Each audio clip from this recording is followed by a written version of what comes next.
Swali jingine ambalo linawachanganya wengi kuhusu hizi siku 10 za mwanzo wa mwezi wa 12 wa Kiislamu ambao ni Dhulhijja, kuanzia tarehe 1 mpaka tarehe 10. Kinachowachanganya wengi ni kwamba ni kwa nini Mwenyezi Mungu amesema walayali na ashri?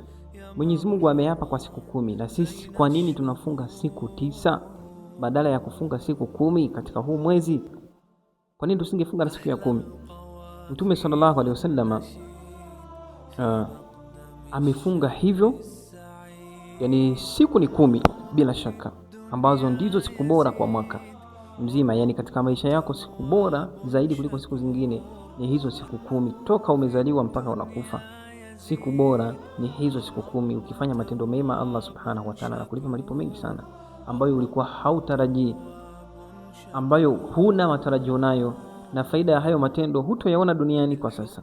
Unaweza kaona mabadiliko kimaisha, lakini faida halisi na malipo halisi utakayoyapata kupitia ibada uliyoifanya kwenye hizi siku 10 utayaona siku ya Kiyama, muda ambao kila mtu anasubiri hesabu yake, ima aingie motoni au aingie peponi.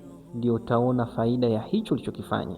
Kwa hiyo Mtume sallallahu alaihi wasallam akasema, fi dunya amalu bila hisab wa ghadan hisabun la amal. Duniani ni matendo tu, hakuna hisabu, hakuna atakayekuhesabia. Kwa nini umezini mara 2 inabidi ufe, umezini mara 3? La, hakuna atakayekuhesabia. Mwenyezi Mungu hatakuhesabia duniani hapa, utajiachia unavyotaka, lakini kesho ni hesabu na wala hamna matendo. Kesho ni hesabu, ambao ni siku ya Kiyama, ni hesabu, hamna matendo. Sasa siku hii ndio naona faida ya kile ulichokifanya katika hizi siku 10 ambazo ni siku bora toka umezaliwa mpaka unaiaga dunia. Tumwombe Allah subhanahu wa ta'ala tujalie katika watu wema. Kwa nini tunafunga siku 9? Kwa nini tunafunga siku 9?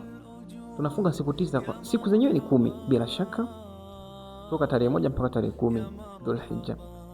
Kwa nini sasa tunafunga 9? Ni kwa sababu siku ya 10 ni siku ya Idi.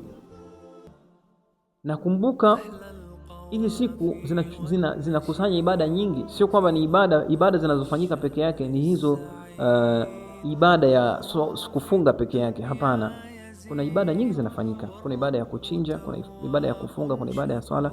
Tunakuja kuzielezea inshallah katika darasa nyingine. Ama kwa sasa tunafunga siku 9 kwa sababu siku ya 10 ni siku ya Eid. Mtume sallallahu alaihi wasallam naha an siyami yawmain, amekataza tusifunge siku 2 katika maisha yetu, yauma al-fitr wa yauma al-adha.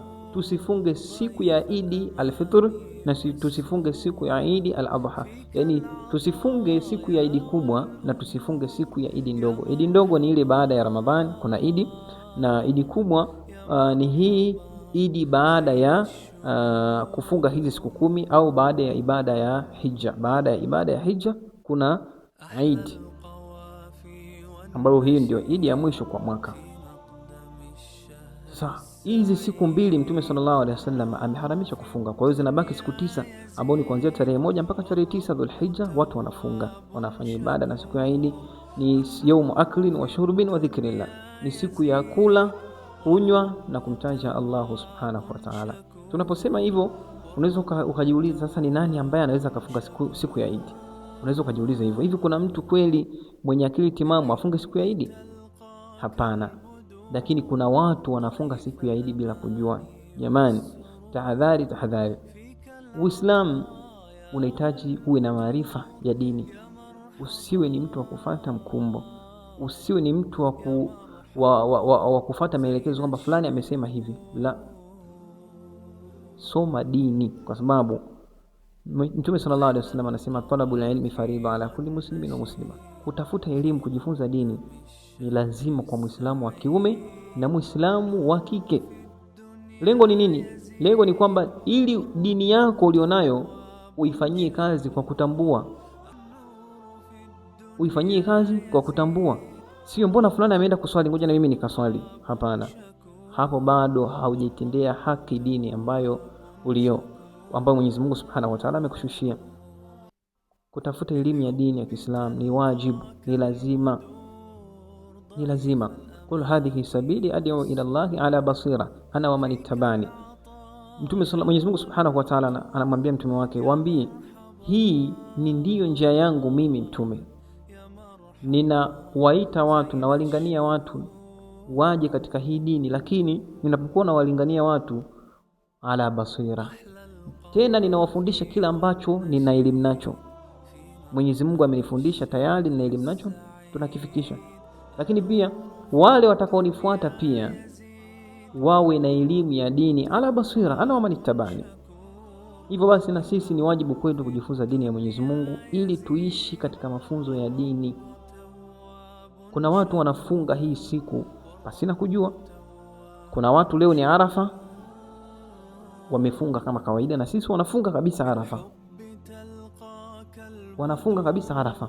Kuna watu sasa hivi dunia iko mkononi, una simu au umeangalia kwenye TV unaona kabisa watu wamesimama Arafa. Alafu unaambiwa kesho sio Idi, tutafanya Idi kesho kutwa. Na wakati baada ya Arafa ni Idi.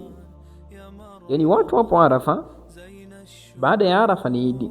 Ndio inabidi iwe hivyo kwa sababu ndio utaratibu wa dini. Lakini unaambiwa kesho sio Idi, tutafanya Idi kesho kutwa. Tayari wewe umeshafunga ndani ya Idi, maana yake kesho utafunga. Ukifunga kesho ndio umefunga siku ya Idi, ni haram, haifai. Kwa hiyo tuwe makini sana katika dini na tuwe wasomi wa dini yetu, tuitambue na tuifanyie kazi. Asalamu alaykum wa rahmatullahi wa barakatuh.